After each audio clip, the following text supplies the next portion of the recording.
केन्दुझर जिले में तृतीय पर्यायर हेब मतदान निर्वाचन जेतिकी पाखे आसी सरगरम होउछि राजनीति विशेषकर चा खटी चर्चा भी जोर धरुछि। केन्दुझर जिला घसीपुरा निर्वाचन मंडल ढेंकीकोट बजार किभଳି रही माहौल से नहीं अधिक सूचना देउछन्ति कलिंग टीवी प्रतिनिधि भवानी प्रसाद महांत।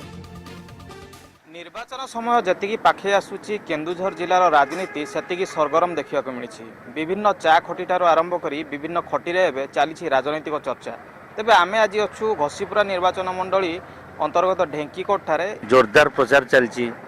आम गाँ गहली आम लोक समस्या कथा सार बुझुंट मंत्री बद्रीनारायण पात्र से सबू सुख दुखर साथी जार जो भल मंद हेले जाकि सांगे सांगे पहुँचती खबर पाइला मत कांग्रेस आउ बीजेडी भितर मुख्य प्रतिद्वंदिता हम दुई जन सारा टाणुआ नेता अच्छा जी सुख शांति बजाय रखो गुंडा गर्दी को बाद दे से भाया लोक भोट देवाई ये आम जनसाधारण आगे आसुँच। नवीन पट्टनायक जो माने योजना बलिष्ठा योजना भितर सबू महिला हो छात्र हो कि आपणकर वृद्ध हो वृद्धा हो समस्ते निर्णायक मन नहीं शंख चिन्ह जितब। साधारण निर्वाचन पर जना पड़ो जे यही निर्वाचन मंडल में कौ प्रार्थी बाजीमात करुँच।